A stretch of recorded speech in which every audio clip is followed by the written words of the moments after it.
Hello students and welcome to video 5 in chapter 2.4, motivation and demotivation. So far we've done all of this. We've done financial rewards, we've done non-financial rewards, types of training, we've done 7 motivation theories, and this is going to be the last video. We will finish off with types of appraisal and recruitment and labor turnover. And again, just to emphasize, this is an HL only video.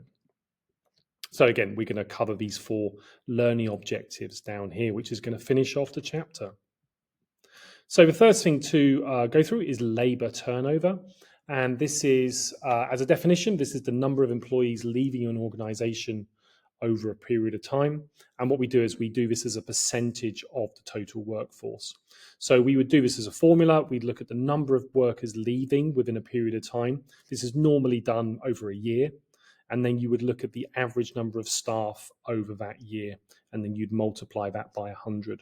So to give you an example, last year, 25 workers left the business, which had an average of 500 workers.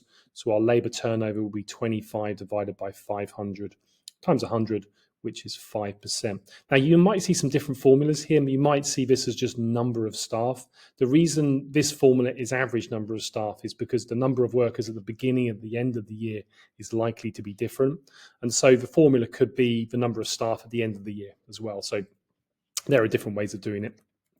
So why might workers leave a business? Well, there are many ways. The main ones are the worker quit. They decided to leave and they went to work for someone else, or they did something else. Maybe they were fired because they did something wrong. Maybe they retired and they wanted to go and take their pension, or maybe they were made redundant because their business didn't need them anymore. In another video, you can go and see more definitions of those.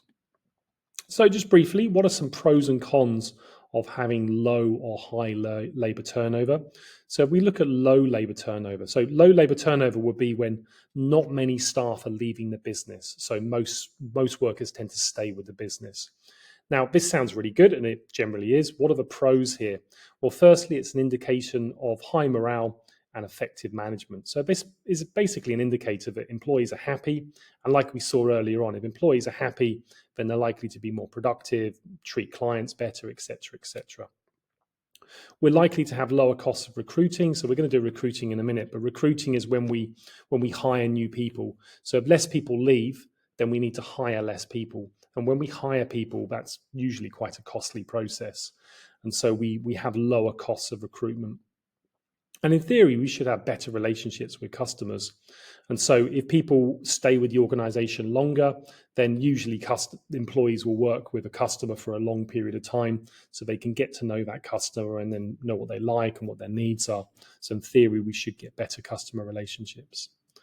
However, there are also some pros of high labor turnover. So high labor turnover is when lots of people are leaving. Generally, it's not seen as a good thing, but some benefits might be potentially lower salary. And that's not always the case, but some organizations, the longer workers work there, the higher the salary is. So every year they'll get some sort of pay increase. So if people who've been working there for a while leave and we hire newer people, then in theory, they're going to come in at a lower salary. So it is a way of actually reducing costs. The new workers may bring fresh ideas and thinking into the business, which may help the business. And also, if we've got higher labor turnover, then low performers may end up leaving. And so one of the disadvantages of low labor turnover is that those employees who are not performing very well may end up staying. And so the question then is, well, what's a good number for labor turnover? And it really depends on the organization. So if you've got a fast food restaurant, it's likely you're going to have higher labor turnover because you're going to have much more part-time staff, students, etc., who are going to come and work for a few months, versus a school, which generally for schools, having low labor turnover is better because then students can get to know their teachers and form those good relationships. Okay, moving on to types of appraisal. So the word appraisal is a method of evaluating the performance of an employee. And this is usually according to some sort of job description. And I'm going to put this in the context of students because when you're a student in a school, you are also evaluated. So your performance is evaluated. So there's actually a lot of similarities between employees and students here. So the first type of appraisal is formative. So this is a continual process of evaluation. And the focus is looking at the strengths and weaknesses of the employees. The overall goal is to improve the performance over time. So formative assessment or formative appraisal, is when we're trying to improve the performance over time. Now, as a student, you will often have formative assessments. This is where you're not given a score for an assignment, but you do assignments to actually help your learning, and that would be what formative appraisals are. And the opposite of that is summative. So summative is when we give a definitive judgment about the performance of an employee, usually accompanied with a rating, for example, excellent. And this then requires goal setting and benchmarking. So employees need to know what their goals are, what the benchmarks are, so that they know when they're appraised, they know what they're being appraised against. As a student, students get definitive judgments about their performance, which is often through a score. So in IB, you'll get a 1 to 7 grade, maybe you get a points or a percentage. And so summative is when we give a grade to an employee. 360-degree feedback in the business context is when the employee's performance is given by collecting opinions from various people with whom they work. Now, this might be managers, co-workers, customers, etc., etc. And the idea of doing this is that we don't just get the opinion of just a manager. We ask lots of different people, which in theory should give us a less biased opinion, because the manager's perspective of the employee may be different to the customer's perspective of the employee. Finally, so managers often don't know everything about the employee. So by getting feedback from other people, they can have a more well-rounded view of what that employee performs like. Self-appraisal is when employees give their own opinion about their performance in the job. And this is often a starting point for another type of appraisal. So I've been through appraisals myself as a teacher. And often what happens is you start off, you'll do a self-appraisal, then you'll go into a meeting with your boss, and then you'll do either a formative or summative appraisal.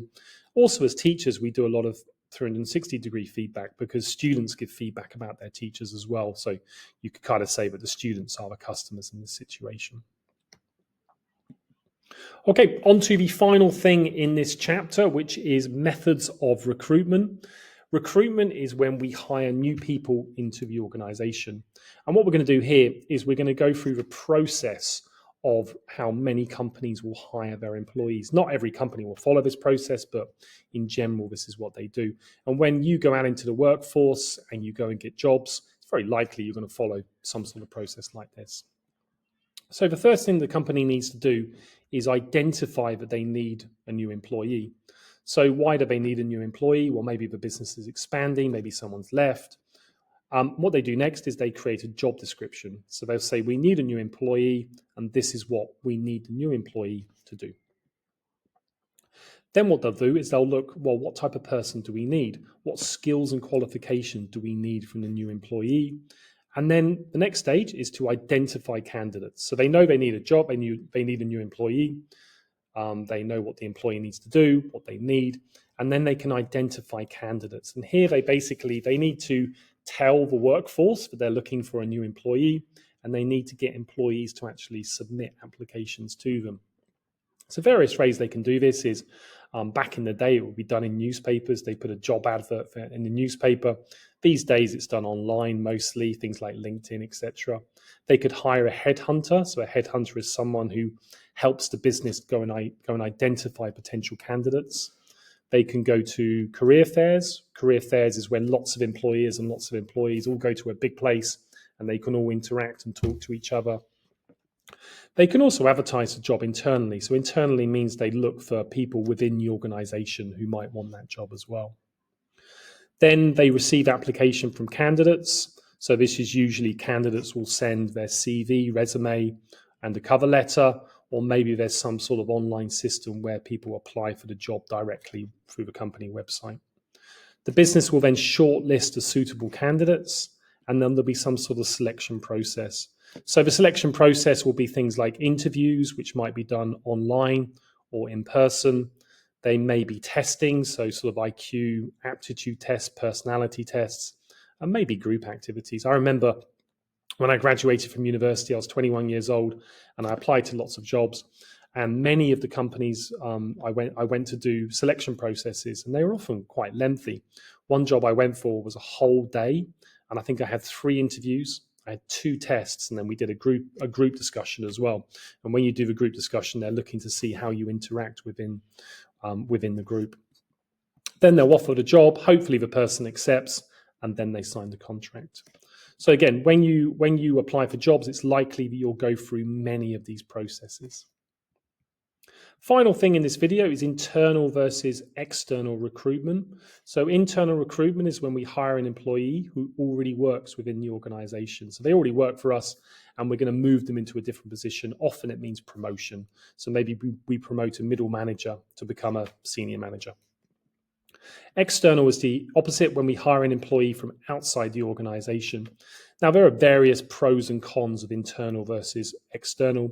Pros of internal recruitment, so the pros of hiring people who already work for the organization. Well, the employee already knows the culture and rules within the business, so they're not going to have to get up to speed with learning a new business. The organization has already worked with this person, so they have a better idea of what they're like. If we hire externally, it's more of a risk because we don't actually know what that person's like. Yes, we can collect letters of reference, etc., and we know them from the interview, but that's not always accurate. Hopefully leads to higher employee morale because other employees may see promotion opportunities in the future. If they see that the business is promoting from within the business, then employees know that maybe in the future it could be them. And it might be cheaper if they can avoid having to go through a recruitment process. That depends on the country. Some countries, the legal requirements are that they have to advertise a job externally as well. Pros of hiring from outside the organization, well, there's going to be more potential candidates because there's going to be lots of candidates from all around the place. New people might bring fresh ideas into the business. Promoting internally might lead to resentment. So if there's two people from within the organization who are going for the same job and one of them gets hired, then the one who's not selected may end up, feeling a bit bitter because they weren't selected. So external recruitment removes that situation. And there is potential lower training costs. So for example, in this situation, if we promote the middle manager to become a manager, then there's likely to be some training. This middle manager has never been a manager before.